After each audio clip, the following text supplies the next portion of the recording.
할렐루야. 오늘도 새날을 주신 하나님을 찬양합니다. 오늘도 말씀으로 시작하는 이 하루, 말씀 충만, 은혜 충만, 성령 충만한 하루가 되시기를 주님의 이름으로 축복합니다.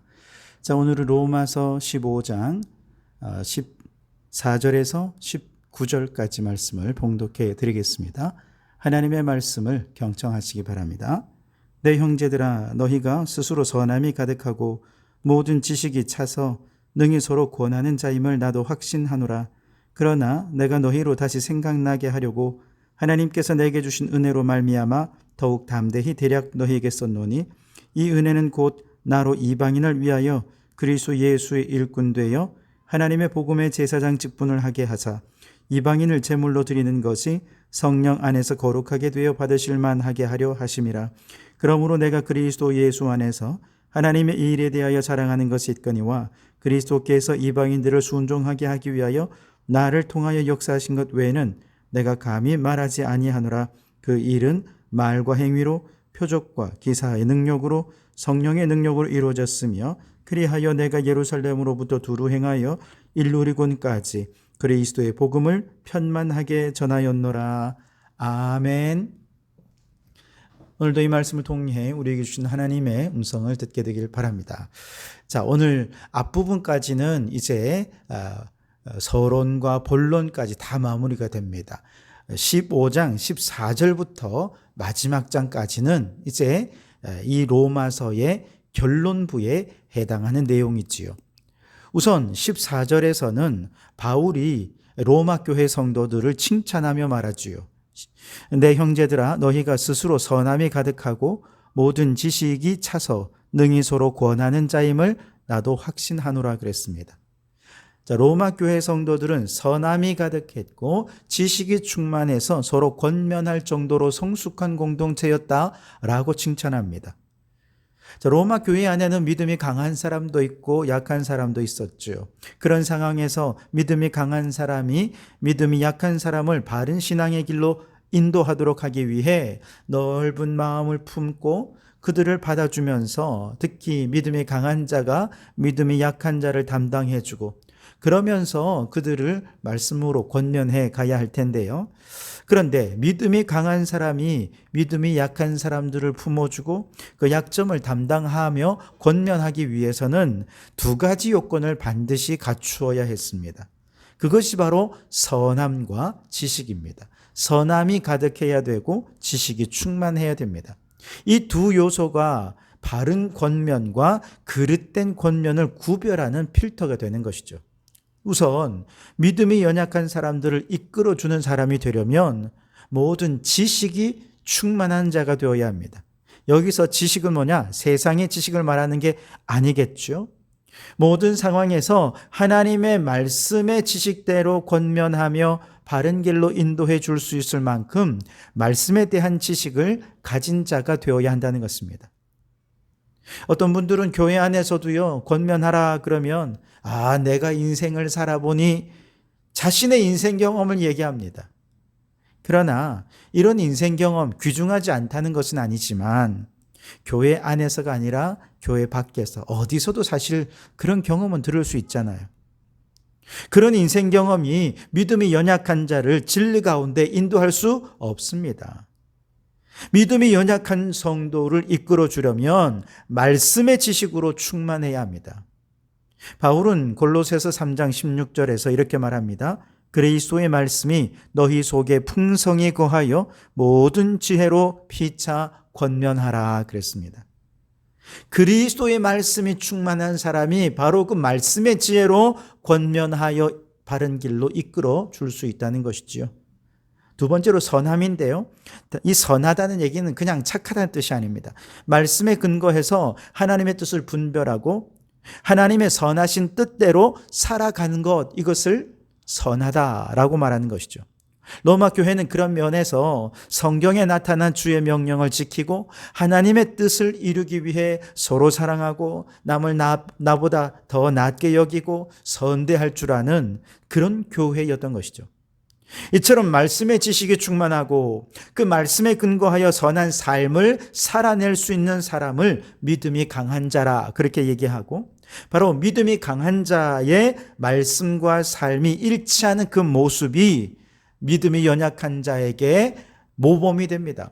그런 사람이 믿음이 연약한 자를 권면할 때 그 권면을 진심으로 받아들이고 자신을 변화시키기 위해 노력하게 되겠죠.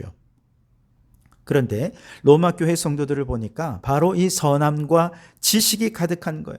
그리고 서로 권면할 정도로 성숙한 교회라는 것을 바울이 확신한다라고 칭찬하는 거죠. 모두가 어린아이 같은 신앙이면 어떻습니까? 고린도 교회 같은 경우는요, 다 어린아이 같이 미숙한 신앙이니까 서로 싸우고 갈등하고 분쟁하고 그렇게 되더라는 것이죠. 심지어 그 어린아이 신앙 같은 그 신앙조차도 상실하면 어떻게 됩니까? 요한계시록 3장에 나온 대로 4대 교회처럼 살았다 하는 이름은 있으나 실상은 죽은 교회라는 절망적인 평가를 받게 되는 것이지요. 그런 면에서 여러분, 저는 우리 성도교회가 로마 교회처럼 선함과 지식이 가득한 성숙한 교회가 되었으면 좋겠어요. 그래서 서로 권면하고 서로 세워주고 함께 성장하는 그런 칭찬받는 교회가 될 수 있기를 주님의 이름으로 축복합니다. 자, 이렇게 성숙한 교회에 바울이 왜 로마서를 보내는 것일까요? 15절에 보면 그러나 내가 너희로 다시 생각나게 하려고 하나님께서 내게 주신 은혜로 말미암아 더욱 담대히 대략 너희에게 썼노니 그랬습니다. 무슨 뜻이냐? 한마디로 로마서를 쓰는 목적, 이유는 은혜를 다시 생각나게 하기 위해서 이걸 썼다는 것입니다. 바울에게 있어서 이 은혜는 무엇입니까? 하나님을 대적하고 교회를 핍박하던 자신을 이방인의 사도로 변화시켜 주신 놀라운 은혜죠. 이전에 그는 사망의 법 아래 곤고한 삶을 살았으나 그 영혼을 해방시켜 주신 십자가의 은혜입니다. 죄인 중에 괴수였던 그를 부활하신 예수님께서 만나주신 은혜입니다. 그리고 그 모든 구원의 과정에서 작동했던 핵심적인 은혜는 뭐냐? 이신칭의 믿음으로 의롭다 하심을 받은 은혜라는 것이죠. 여러분, 우리가 정말로 셀 수 없이 많은 은혜를 누리지만 그 모든 은혜 중에 은혜는 뭐냐? 오직 믿음으로 의롭다 하심을 받는 은혜라는 것입니다. 그리고 그 은혜를 생각하는 것이 바로 바울로 하여금 아시아와 유럽을 다니면서 복음을 전하게 한 원동력이 되었고, 그 과정에서 수많은 서신서를 기록해서 성도들의 신앙을 권면하게 했던 힘이 됐다라고 간증하고 있는 것이죠. 그렇기 때문에 로마 교회에도 이 동일한 은혜를 기억나게 하고 생각나게 하기 위해서 다시금 이 로마서를 쓴다는 것이죠. 그래서 로마 교회가 다시 은혜를 회복하고 은혜를 생각나게 되면 교회다운 교회를 이루게 되고 복음의 사명을 잘 감당할 수 있게 될 것이다 라고 하는 것이죠. 마찬가지입니다. 오늘 우리가 하나님께 예배하는 이유는 무엇입니까? 은혜 받았기 때문입니다. 나 같은 죄인 살리신 은혜. 서로 봉사하며 교회를 위해 수고하는 원동력은 무엇입니까? 역시 은혜입니다. 게다가 직분까지 맡아서 책임과 의무를 다하며 헌신하며 충성하는 이유가 뭐냐? 죄인을 구원하신 그 예수 그리스도를 나의 구주로 믿는 믿음으로 말미암아 의롭게 되는 은혜, 이신칭의의 은혜 때문에 우리가 이 일들을 한다는 것이죠. 문제는 이렇게 놀라운 은혜를 받았음에도 불구하고 지금 우리의 신앙생활은 과연 바울처럼 역동적인 신앙생활을 하고 있느냐는 것입니다. 바울처럼 그리스도와 그의 복음을 위한 영혼 구원을 위한 열심이 우리의 심령에 가득 차 있느냐는 것입니다. 안타깝게도 로마 교회가 그러지 못했던 것 같아요. 그래서 이신칭의의 은혜를 다시 생각나게 하고 은혜를 회복하게 해서 다시금 그들이 하나님 나라를 위해 역동적으로 일할 수 있도록 하기 위해 로마서를 썼다는 거죠. 오늘 우리도 마찬가지입니다. 오늘 우리가 이렇게 로마서를 읽고 묵상하는 이유가 무엇입니까? 예수님을 믿은 지 오래되어서 큰 감격도 없고 그저 밋밋한 신앙생활을 하지요. 게다가 도전도 없고 자극도 없는 신앙생활인 점점 종교생활로 전락해가고 있는 지금이야말로 은혜를 다시 생각나게 해야 하는 때라는 것입니다. 여러분, 하나님께서 십자가를 통해 우리에게 베풀어 주신 이신칭의의 구원의 은혜는 반복하고 또 반복하여 결코 잊을 수도 없고 잊어서도 안 되는 은혜인 줄 믿습니다. 그 감사와 감격이 식어질 때마다 우리는 십자가 앞으로 의도적으로 나아가야 하는 것이죠. 십자가를 묵상하고 보혈의 능력을 찬송하면서 그 은혜의 감동을 되살려 내어야 하는 것입니다. 그리고 또다시 주를 위해 헌신을 결단하며 역동적인 신앙을 유지하기 위해 몸부림을 쳐야 되는 것입니다. 그래서 16절에 보면 이 은혜는 곧 나로 이방인을 위하여 그리스도 예수의 일꾼이 되어 하나님의 복음의 제사장 직분을 하게 하사 이방인을 제물로 드리는 것이 성령 안에서 거룩하게 되어 받으실 만하게 하려 하심이라 그랬습니다. 하나님께서 바울을 이방인을 위한 예수의 일꾼으로 세우셨고 복음의 제사장 직분을 맡게 하셨던 근거가 뭐냐? 십자가의 은혜였다는 것입니다. 바로 그 은혜가 그를 하나님 나라 일꾼이 되게 했고 지금 이렇게 로마서를 쓰게 되는 원동력이 되었다는 것입니다. 여러분, 다시 역동적인 신앙생활을 회복하기 위해 하나님께서 맡겨주신 직분과 사명을 충성스럽게 감당하기 위해 십자가의 은혜 앞으로 달려나가야 하겠습니다. 그 은혜를 기억하고 그 은혜에 감사하고 감격하여 다시금 은혜로 충만한 성도들로 변화되어서 맡은 직분을 더 잘 감당하는 우리 성도들이 되시기를 주님의 이름으로 축원합니다. 자, 이 은혜로 이방인을 위한 예수의 일꾼이 되어서 역동적으로 사역한 것에서 바울이 막 자랑하고 싶은 거예요.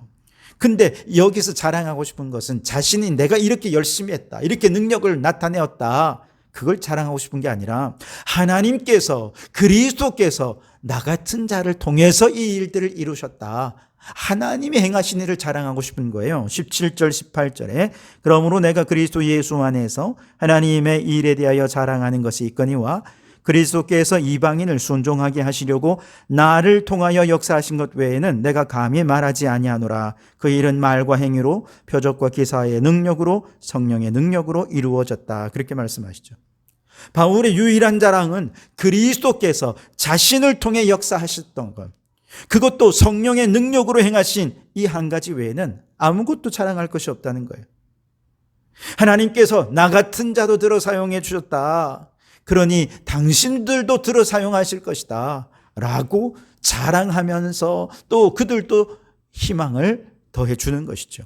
오늘 우리도 마찬가지입니다. 우리의 자랑할 것은 우리의 업적이나 능력이 아니죠. 우리를 통해 역사하신 하나님의 능력을 우리는 자랑해야 합니다. 성령의 능력으로 이루신 하나님의 사역만 참된 열매를 맺게 될 것입니다. 그러니 여러분, 우리는 겸손히 하나님의 도구로 쓰임받기를 소망하면서 날마다 은혜 앞으로 달려나아가서 그 은혜만 자랑하는 성도들이 되시기를 주님의 이름으로 축원합니다. 기도하겠습니다. 주님, 우리 성도교회가 로마 교회처럼 선함과 지식으로 서로 권면하는 성숙한 교회가 되게 해 주시옵소서. 바울을 이방인을 위한 일꾼으로 세우시고 복음을 전하는 제사장으로 부르신 원동력은 하나님의 은혜였음을 깨닫습니다. 그 은혜를 다시 생각나게 하기 위해 로마서를 쓰고 그 로마서를 통해 오늘 우리도 다시 은혜를 생각하며 역동적인 신앙으로 일어나게 하여 주시옵소서. 이제 우리는 자신을 자랑하지 말고 오직 그리스도께서 성령으로 나를 통해 일하신 것만 자랑하게 하여 주시옵소서. 예수님 이름으로 기도하옵나이다. 아멘.